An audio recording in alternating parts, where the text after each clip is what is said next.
Hi, I'm Zacharias. I'm the Senior Curator of Education and History at the Museum of Arts and Sciences in Daytona Beach. I'm actually in Port Orange because the museum owns this property called Egwanulti, or the Gamble Place. This historic property was built by James Gamble of the famous company Procter & Gamble. He's credited with inventing ivory soap. This was his hunting lodge. I have Arnold Desmarais with us today. He is a fantastic master landscape artist, and he's going to paint this historic lodge for us today. And let's go check out his art processes. Hi, I'm Arnold Desmarais, and I'm an oil painter. And here we are at the Gamble Place, and I'm going to do an en plein air painting. En plein air is a French word that is the translation, or loosely translated, means painting outdoors, painting in the fresh air. And years ago, I used to sponsor trips to Europe where we used to teach plein air painting on location in France. This was really introduced to the art world by the Impressionists, where they started painting outdoors, where they felt that they could get true light and true color. What I'm doing is I am working with an easel, an outdoor easel. This happens to be a Soltech, but you can work with any type of easel that you want. This was invented by a gentleman from Wyoming. His name is Jim Wilcox. I went out there and I did a workshop with him. He's terrific. He's won the Prix de West a number of times, and he's a great artist and a great guy. I learned more in those 10 days that I did in my workshop with him than I will ever learn with anybody else. What I do is I set myself up in a location that is in the shade, because you don't want sunlight on that canvas. Because what it does is the white will reflect against you, and it'll make your eyes mix the colors incorrectly. So what you do is you set yourself up a very simple setup with as fewer colors as possible when you paint. What I do is I work with a limited palette of 2 yellows, 2 reds, 2 greens, and 2 blues. That's it.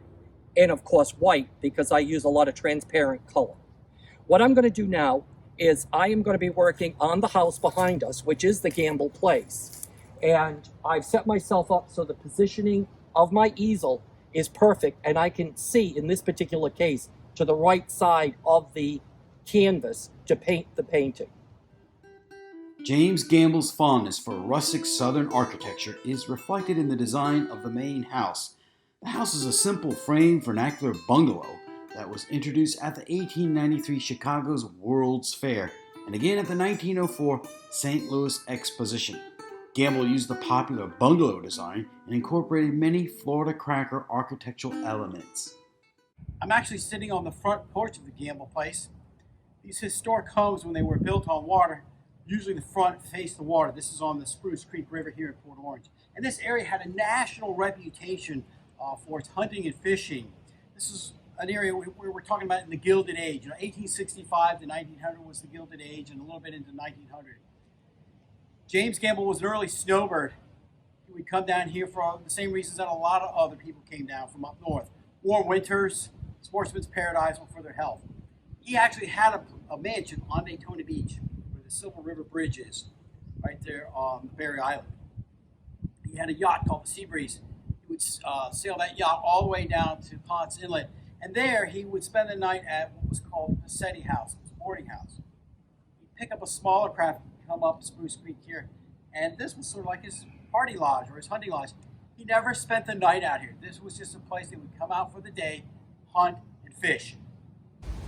When the Gamble party arrived, they would come up this trail right off of the river here, off of the Spruce Creek, and some of their hired help here would ring this bell. This signaled that the guests have arrived and that prepare for a visit. This is the original orange packing house. Raleigh Johnson, Gamble's caretaker, lived in the packing house when the Gamble family was on the property. He worked for James Gamble for over 25 years. He was a master woodsman, fishing guide, hunting guide, and most of all, a legendary storyteller. Friends of Gamble's family loved to hear his backwoods stories. In 1930, he married Leila Miller, Gamble's nurse, and they purchased the property next to Egwanulti.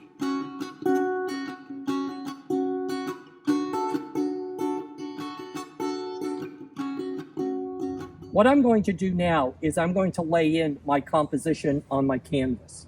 I have a piece of vine charcoal, which is a medium vine charcoal, and this is a pretty easy composition because we've decided we want it to be a portrait of this particular building.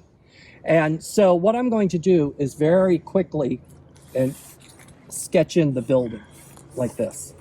And what I'm going to do is get some just rough layout, because this is not my final drawing. What I'm just trying to do is lay in the shapes. And I'm just trying to lay in the shapes roughly. They don't have to be terribly accurate. But what I'm trying to do is get that building so it's believable and lays in the land, and I make sure that the perspective, one of the most important parts of the whole thing, that the perspective is correct. And what I'm doing now, and I'm going to go back and I'm going to add pencil to this, and I'm actually going to erase this sketch. What I'm trying to do is give it sort of a sense of place in my canvas.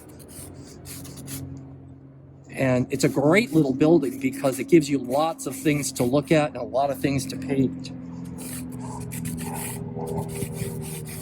I'm also going to be very cognizant of where my sunlight is, my trees, and my clouds.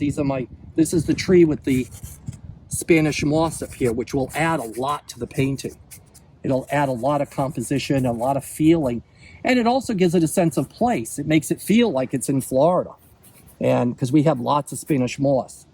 I'm also not afraid to move a lot of the trees if I don't like it, and I'm certainly going to remove the handicap ramp because we want it to be sort of a historical piece. So in other words, this is when the Gambles would have actually used the property.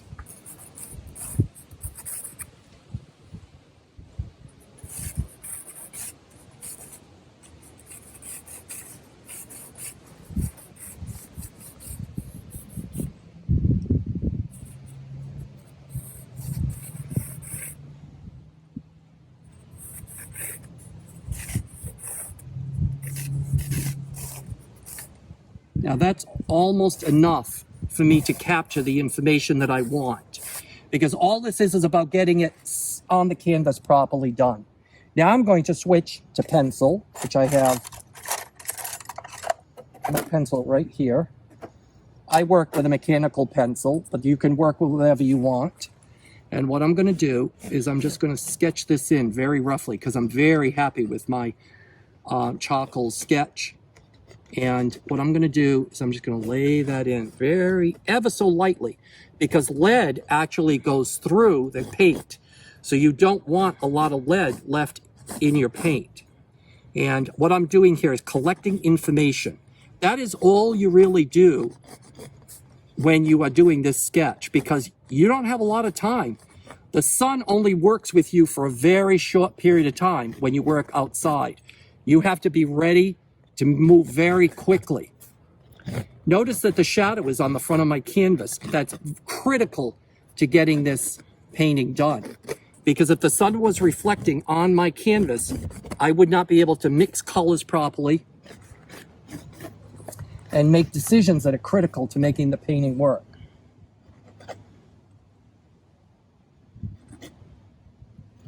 There's a small roof down and back here. Now I'm pretty happy with this sketch.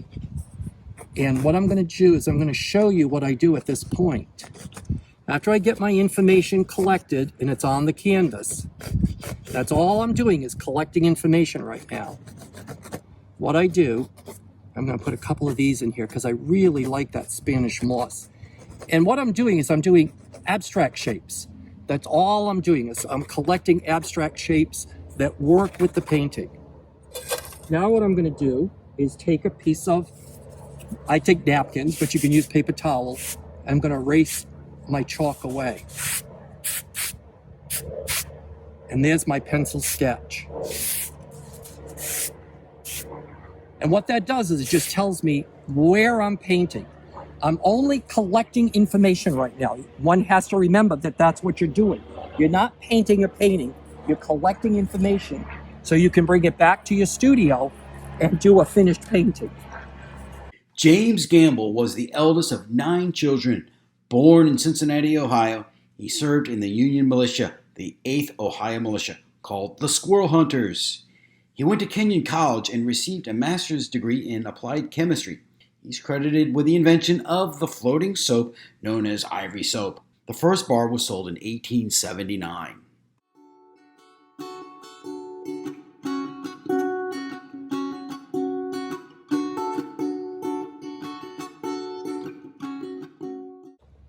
What I'm doing now is I'm taking my basic white on the canvas, and what I'm going to do is I'm taking just a slight amount of blue and I'm mixing my blue for my sky.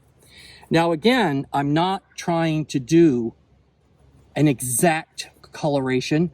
I'm collecting information. I keep saying that because when you paint on plein air, what you do is you collect information for what, at least what I do, is I collect my information to basically do a studio painting. And you work with a big brush because you've only got a limited amount of time to do this painting. That sun is going to change and the shadows are going to change, and that is going to change the whole picture. So you've got to work relatively quickly, and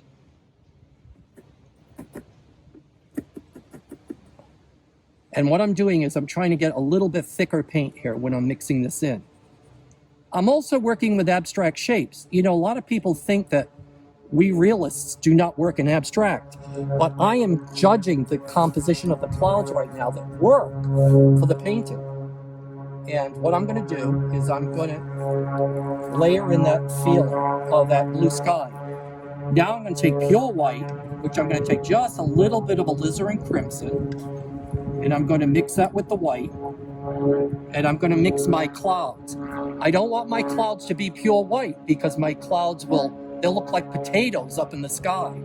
I want my clouds to be a little bit on the gray side, and because that's not what the painting is about. I don't want to draw the viewer's eye necessarily to that sky. I want people to be looking at the house. So what I'm doing is I'm just layering in that sky, and I'm doing clouds with a little bit of alizarin crimson and that blue that I had from before.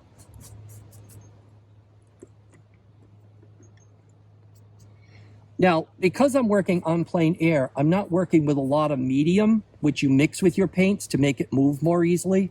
I'm working with just plain straight paint and just a little bit of terp. I use Gamsol for my terp, for my thinner, and I like that because that's what I use in my studio. But you can see what I'm doing. I'm just building shape right now. That's all I'm doing. And you can see those clouds are already developing, and I want them to disappear. I want the contrast between the white and the blue to be minimal, because this is not a sky painting. It's a house painting. It's almost a portrait of this house. So I don't want the contrast to be the strongest in the sky. And I can always go back and change it as I choose as I'm painting.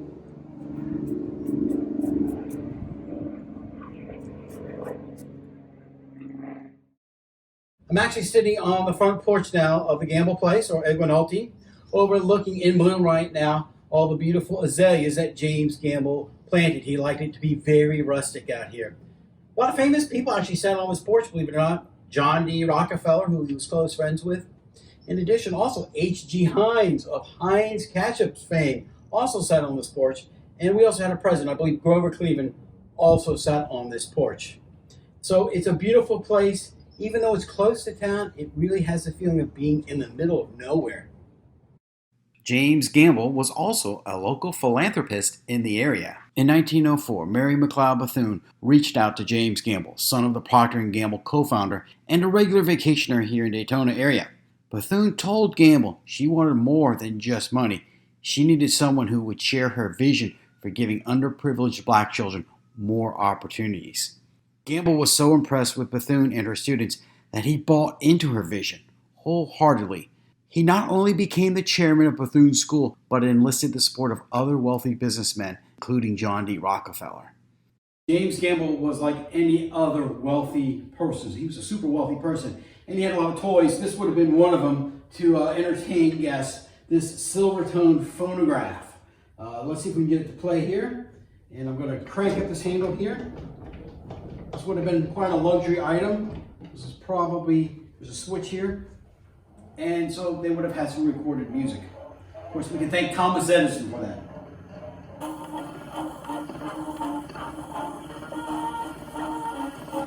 The furniture inside the Gamble place is not original to James Gamble. It is the type of furniture that a wealthy person of his status would have owned.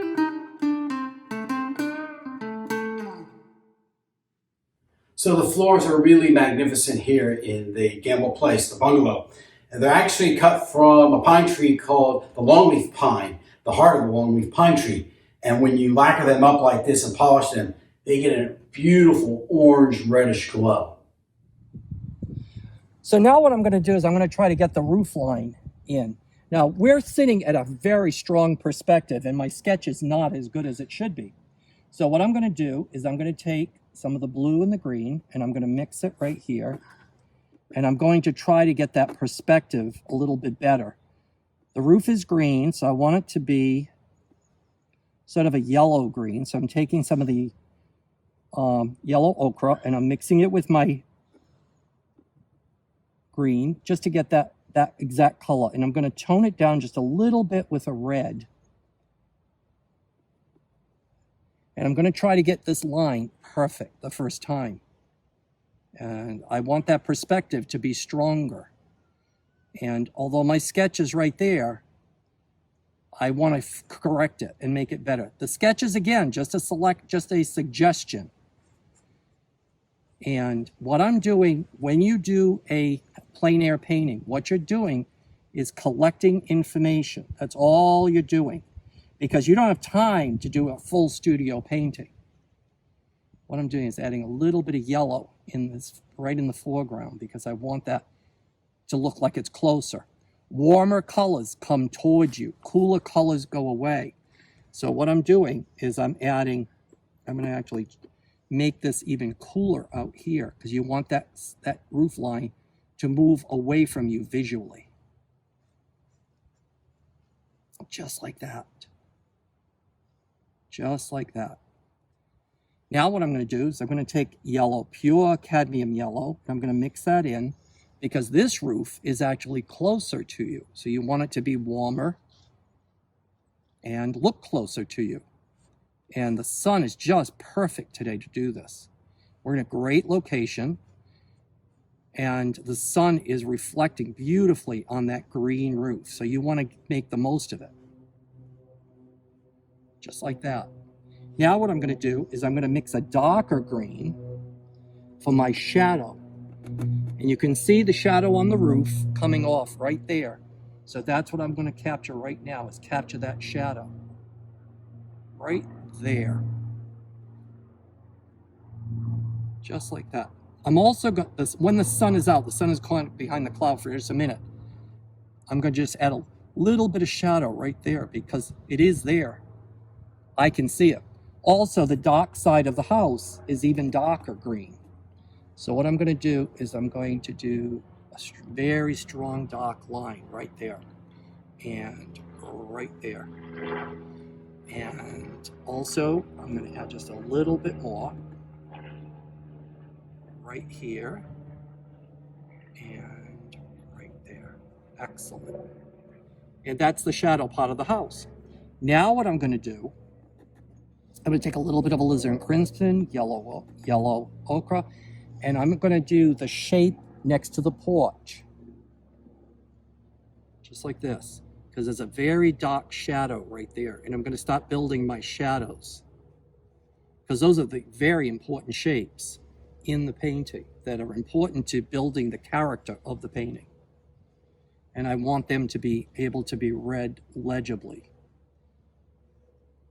I'm always aware of the perspective because this is a portrait of a house. So you've got to have that perspective pretty clear and pretty accurate.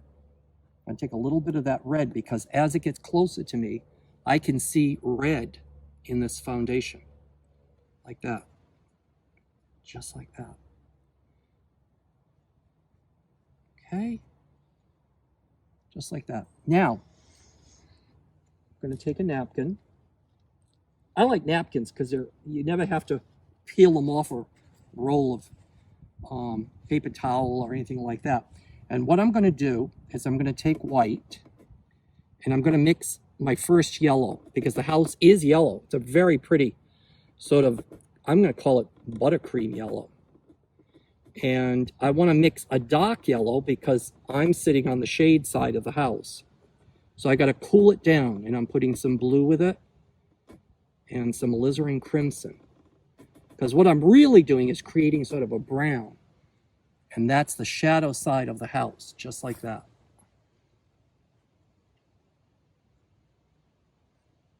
Just like that.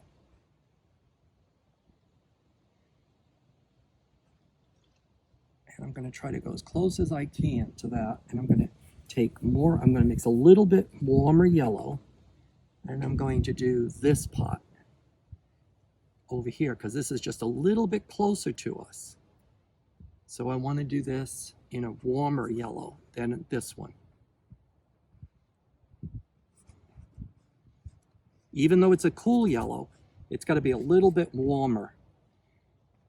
And you can adjust this as need be, like that.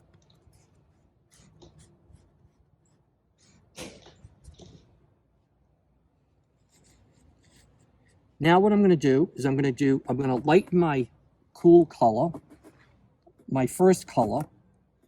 And what I'm going to do is I'm going to do under the porch. And I'm going to do this shadow color under here. Again, I'm doing this to collect information. I'm not doing it necessarily to see a finished painting. I'm doing this as collecting information because I want to see the colors, and I keep adjusting it. When you paint on plein air, you see colors that you otherwise would never ever see. That's why, to me, it's so critical that people do paintings. You learn how to paint on location because you learn things by seeing them that you would never ever see if you were to do it from a photograph. Cameras change and distort colors and shadows and all of that, where when you're painting on location, you get to see things that you would otherwise never see. It's so critical to your work to do this.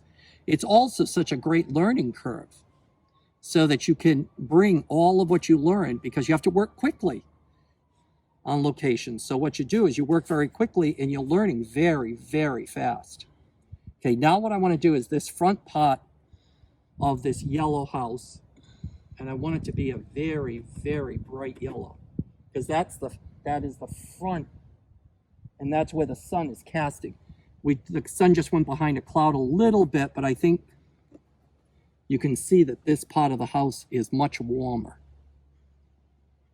Just like that. Just like that. And also the yellow that goes right up here, because the sun is at the bottom of the house right here, because the roof line is casting quite a shadow. So what I'm going to do is I'm going to go right to here, and then right here it transitions to a shadow right there. Now I'm going to try to put in the columns just so I know where they are. Again, this is a information gathering exercise. I want to make them spaced properly. And you know what? If they're not perfect, that's okay, because this painting is going to be information. Here comes the sun. And it's going to be gorgeous when we get done. I'm going to put the white right here like that. And I'm going to add that little touch of yellow right there. And I'm going to add the yellow here, because this is where the sun is shining, right at the bottom of the house. Like that, like this, just like that. Now I'm going to take a lighter green, and I'm going to add this window in, because that's the framing of the woodwork is also. And in fact, I'm actually making it a little brighter than it should be, because I want the contrast between the greens and the yellows to show a little bit more. So I'm actually going to exaggerate it ever so slightly.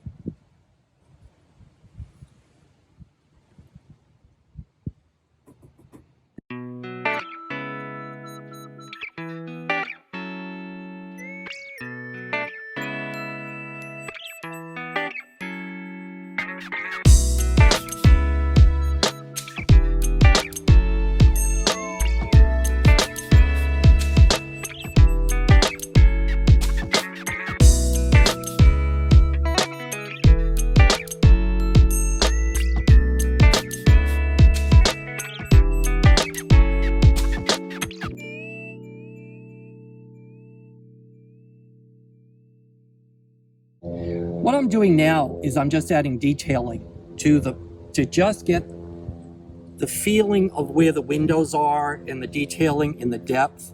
And these are going to be my darkest darks. So what that's going to do is it's going to add, first of all, dimension. I'm not playing with the paint, I'm just laying in stripes. And what that's going to do is give me a nice, healthy understanding of where the windows are and how dark the light was when I was literally here painting. And what I'm doing is just adding the slightest details. And I'm just going to darken this, darken that. And what I've done here is I'm making the darks darker and the lights a little bit lighter. Now the lights, I may very well go back when I get back to my studio, and I may very well add a little bit more to it. But normally I don't. What I do is I do a studio painting. I'm also going to take what's on my brush, which I never waste, and I just add a few suggestions of trees in the background, like that. And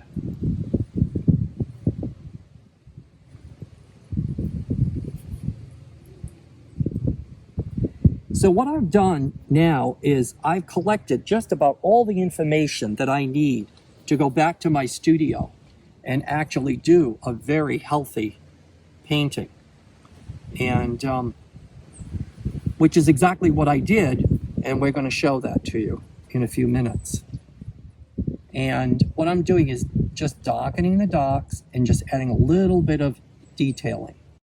Alfred K. Nippert, a prominent lawyer and judge from Cincinnati, Ohio, and son-in-law of James Gamble, built the Black Forest-style cottage in the 3 months that followed the opening of the Snow White and Seven Dwarfs movie in 1938. Judge Nippert was a regular Florida winter resident, just like James Gamble. He married James Gamble's daughter, Maud.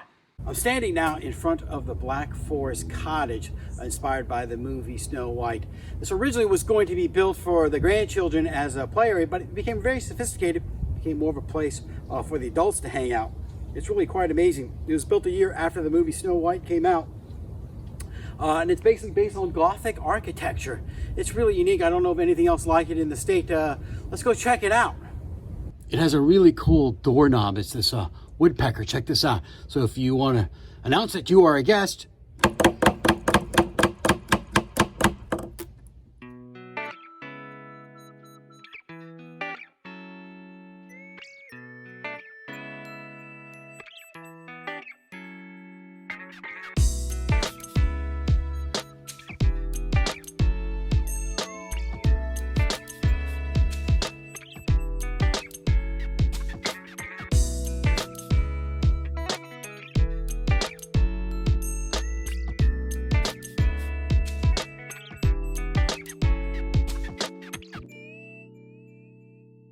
another really cool feature is how the door locks and unlocks. So here we have this long piece of wood here that keeps it locked. It's very medieval in its style. But if you want to open the door and have guests come in, you put this peg through, right, out there, and then they pull on that peg, and it lifts up the latch, and then the door opens. So let's just see how that works here.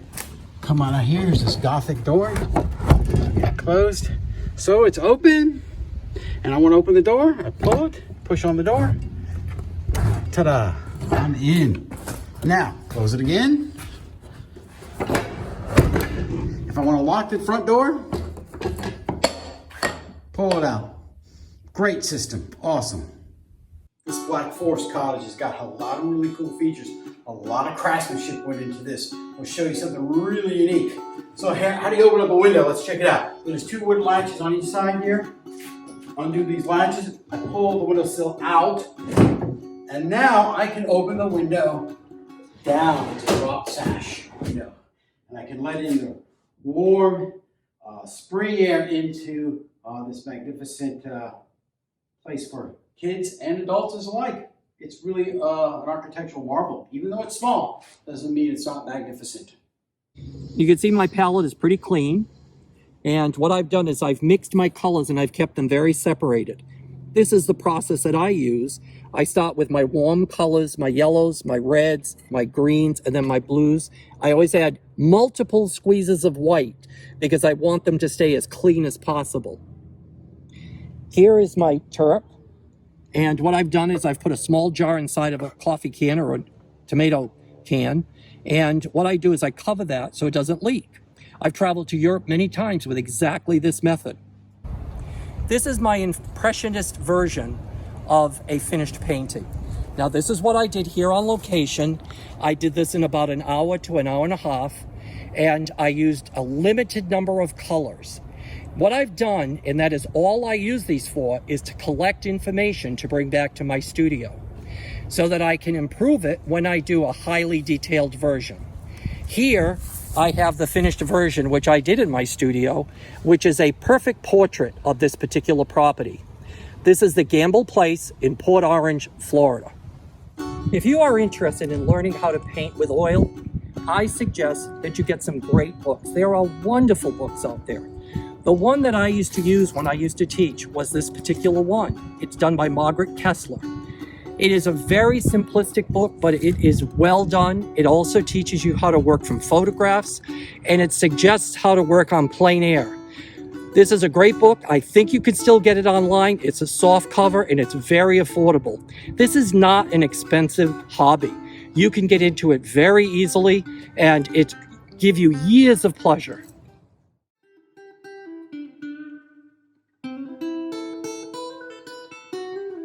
Egwanulti, by the water, the hunting lodge of James Gamble of Procter & Gamble, is a special place located on the Spruce Creek River. I can see why James Gamble loved the Spruce Creek area. The river is beautiful, the trees are beautiful, and back in the Gilded Age, this whole area would have been full of wildlife, hunt, and fish. I'm at the witch's hut. This burnt out old cypress stump is not original in this location. The Gamble family had it brought here. It's part of the whole play area, part of this whole like early movie set replica, if you want to call it that. This witch here is a piece of folk art. It is original to the property.